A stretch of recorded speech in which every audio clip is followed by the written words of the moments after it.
жигитим телефонун албай жатат, эмне кылсам болот деп сураптыр. Эми жигит телефон албай аткан болсо, демек сени жактырбай турат. Ошондуктан сен телефон чалба. Деги эле шарият боюнча телефон чалган жакшы эмес, урматтуу бир тууганым. Качан турмушка чыгарыңда күйнө арасындагы түнү менен өкүңөр кечке сүйлөшүп жата бересиңер.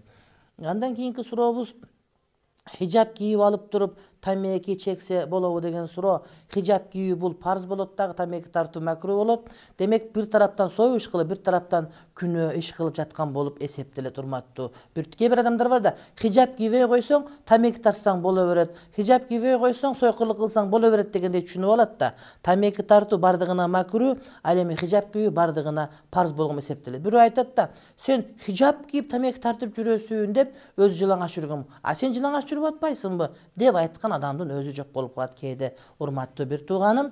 Андан кийинки сөз жакан деген сөз эмнени түшүндүрөт дейт. Албетте мен лексиконумда жакан деген сөз жок. Эгерде жакаң деп айтсаң да көйнөгүңдүн жакасы, пальтоңдун жакасы деп айтар элек дагы. Ал эми жакан деген сөздү мен түшүнбөйт экем. Ассаламу алейкум, мага дуа берип коесузбу? Амирбек дейт. Амирбек, Кудай таалам жашооңду өзүңдү амир кылган болсун. Кудай таалам амирлерге бере турган бакыт сага дагы берсин. Кыяматың абат болгон болсун. Эртең мен операцияга киргизет, ошойт мага дуа кылып коесузбу дейт. Кудай таалам ошол ден соолугуңду чың кылган болсун, шифа берсин. Ошол боло турган операцияң Кудай таалам ийгиликтүү өткөргөн болсун бир тууганым. Короодо ит кармаган шариятта кандай каралат, туура болобу, зыяны жокпу дейт. Эгерде короо кайтаруу үчүн, же мал кайтаруу үчүн, же эгин-тегин кайтаруу үчүн, же ууга чыга турган тайган боло турган болсо болот дагы, анан жөн эле кызыкчылыкка бага турган болсоңуз, анда күнөө болот. Ал эми итти үйдүн ичине бага турган болсоңуз, ошол багылган үйгө периште таптакыр кирбей коет.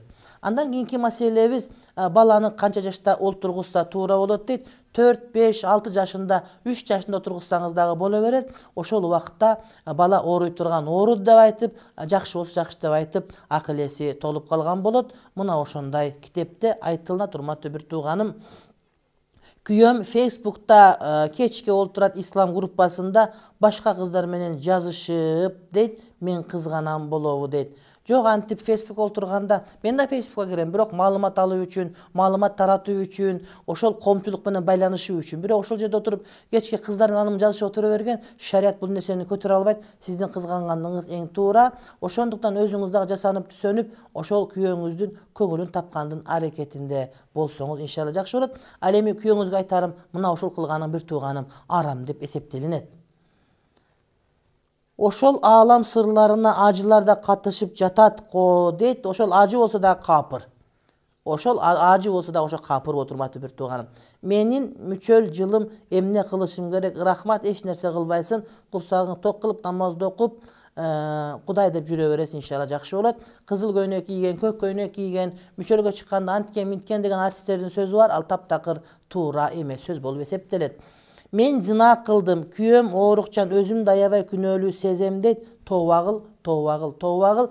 Тооба кылганын шарты бар. Ошол күнөөгө кайра кайтып барбаш керек, ошол кылган күнөөсүнө өкүнүш керек, жана чын дилден өкүнүп, о Кудай таалам экинчи мына ушундай кылбайм деп айткан болсо, иншалла тообасы кабыл болот, урматтуу бир тууганым.